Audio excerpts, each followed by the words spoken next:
When the Board of Trustees was considering the transit-oriented development law, Clark Neuringer spoke out against it at a board meeting.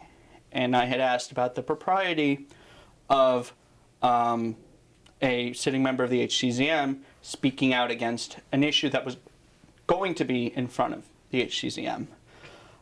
He said he was there as a private citizen. And then during some of the discussion about TOD, I had remembered that he had told me he was the architect for the Bullseye Glass shop. And he had been there. I had been there at the grand opening. He was there. And so I brought it to his attention February HCZM meeting. He got very angry and yelled and said that his client had been Bullseye and that they wouldn't benefit from TOD in any way. So I looked into it. Some people foiled his financial disclosure forms, which did not show Bullseye as a client, which showed 115 Hoyt LLC as the client. 115 Hoyt LLC is the address for Bullseye, but it's a larger building. And it was rezoned under the TOD law, which is a conflict of interest. Well, there are several violations. First off, there's the general, you can't take decisions that would benefit a client of yours or yourself. He's argued that they're former clients, but that doesn't really fly because they're still listed as his clients. And the law doesn't really say former clients no longer count. It's on his financial disclosure form. Then there's also the general catch-all of unethical conduct. I think it's unethical to argue against an application while that application is in front of your board. And he has done that, not just on TOD, but on several other applications, which I mentioned in my complaint. I filed a complaint, which any person is allowed to do to the Board of Ethics. It's a sworn complaint. In it, I asked that the board fine him and that they, because this is his third time being before the Board of Ethics, I believe the Board of Ethics has the power, and I think they should file an action with the appellate division in Brooklyn to remove him as a public officer of the Village of Mamaroneck. He has been, as I understand it, this is his third time receiving an ethics complaint. The first time he was before the Board of Ethics, I believe, was in the early 2000s.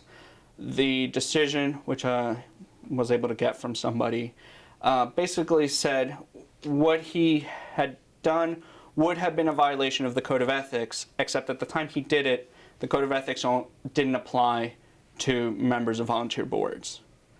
The second time was in the press in 2013. It was in the Mamaroneck Review that he was appearing before other boards on applications that he had been paid to handle. He was representing clients before other boards while sitting on the HCZM. The first count of my complaint is benefit to a customer or client, basically that he voted on TOD as a member of the HCZM while he had a client whose property was rezoned under the TOD law. And it doesn't matter whether there's a benefit to them or not, because there's the appearance, and a reasonable person could see a benefit or lack of benefit to an owner in the TOD zone. The second count is failing to recuse himself, basically from that decision. The village code says if there's a conflict of interest, you have to recuse yourself from the discussion. He did not. He participated in this discussion and he voted. The third count is material public misstatements regarding his conflict. He, when asked about the conflict at the February HCZM meeting, he publicly lied about it. He never advised, he's obligated to advise the trustees when there's a conflict of interest, and he did not. I say that what he said at the HCZM meeting advises the Board of Trustees, but he lied, so therefore he was lying to the trustees. And I also think that shows guilty conscience, because if he hadn't been doing something wrong, he had no reason to lie about the nature of his conflict. The fourth count is seeking special advantage. This is based on He's a member of the HCZM. He is going to other boards to argue against applications by other people. And in those meetings, he says, I'm Clark Neuringer, I'm a member of the HCZM, but I'm here as a private citizen. He's making it clear that he's a member of the HCZM, making the appearance that he's seeking to have his word be taken over that of somebody who is not a member of the HCZM. Count 5 is a violation of the financial disclosure form. You're required to list your clients for the past 2 years. It's clear, based on his listing of 115 Hoyt, that he has not been following these requirements. And count 6 is prejudging of HCZM applications. He's being unethical in that he goes to other boards and says, I don't like this project, and then that project is before the HCZM. He doesn't recuse himself, and that gives the appearance that he has prejudged an application. That would be no different than a judge going to the press and saying, this person charged with a crime should definitely go to jail before that person has been tried, and then hearing that case in court. There are 2 clients. One is 115 Hoyt LLC, which is a corporation that is listed as the owner of 115 Hoyt. Then there is Anthony Catanese, who is listed as the agent of 115 Hoyt LLC, basically the owner, and he is also listed as a client on one of Clark's, Mr. Neuringer's financial disclosure forms. I don't believe either the entity or Mr. Catanese had any involvement as far as in this conflict. I don't think they knew. It's not their responsibility. It's not a client's responsibility to figure out whether a practitioner, a lawyer, an architect has a conflict of interest.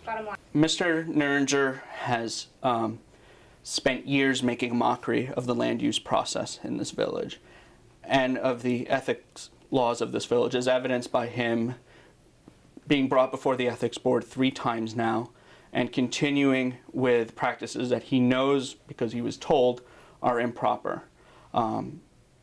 He is opening the village up to a lot of liability, because any of those property owners whose applications he prejudged could then sue the village to overturn that decision, and they would likely win. I stand by every word of my complaint. It was thoroughly researched. There were things that I discovered that were sort of iffy that I chose not to include in the complaint because I did not have the evidence to back it up as well as it needed to be. My complaint is 24 pages, and there are 30-some pages of exhibits. I clearly show the link between him and 115 Hoyt, and that 115 Hoyt was his client, not Bullseye. He may have been doing the work for the benefit of Bullseye, but he was being paid by the property owner. Mr. Neuringer is a smart man. He knows what his requirements are. The law is not particularly vague. The law is basically, if there's the appearance of a conflict, you need to recuse yourself. The public has no way of knowing that Bullseye is no longer his client. The public has no way of knowing that 115 Hoyt is no longer his client. There may be work still to be done at 115 Hoyt or any other property in the village that are clients of his. They are listed on his financial disclosure forms. They don't necessarily stop being his clients just because no work is being done at the moment. Especially with professionals, professional client relationships tend to be open-ended. So for example, you hire a lawyer to take care of your parking ticket, and then when you need a will done, maybe you go to that same lawyer. Maybe it's a year or 2 later. It's Mr. Neuringer's responsibility to not act in a way that could be seen to benefit clients, even if they're no longer active clients. The Board of Ethics requires that the original complaint and 1 copy be submitted to them. I submitted the original and 5 copies, 1 for each member. As I understand it, and I'm not on the Board of Ethics, so I don't know their exact process, they would make a copy and have Mr. Neuringer served with it. I don't know why that hasn't happened. Perhaps they need to meet first. They have meetings, I believe, once a month. I'm sure they will serve him in due time, and they will give him ample due process. As a member of the HCZM, the only way to remove him from office is to go to court, to go to the Second Department in Brooklyn. He has not been, he is very well connected with the Democratic committee in the village. He was a candidate for mayor. Crossing him is very risky for any elected official in this village. Being found guilty by the Board of Ethics does not prevent somebody from serving the village in the future. Only a court can do that by removal from office and disqualification. So in theory, he can be found guilty all the time until a court finds him, removes him. If the trustees are willing to put him on the board, they can do that. I brought that up to the board's attention when they reappointed him to HCZM in December 2014. Said, listen, this is a gentleman who has had ethical lapses in the past. I think it's a bad idea to put him on the HCZM. The Board of Trustees can stop appointing him. Any citizen resident of the village can file an application to the Second Department to have him removed from office. I urge the Board of Ethics to do it. That said, if they refuse, I think there is ample evidence of malfeasance, which is the standard for removal under the Public Officers Law. And either myself or perhaps other citizen residents of this village will make the application. Because obviously the majority on the Board of Trustees does not care about his ethical lapses. They're willing to reappoint him to positions of power in this village, positions of great responsibility in this village, and positions of lesser responsibility because of his political connections, and I think it's time for the judicial branch to intervene.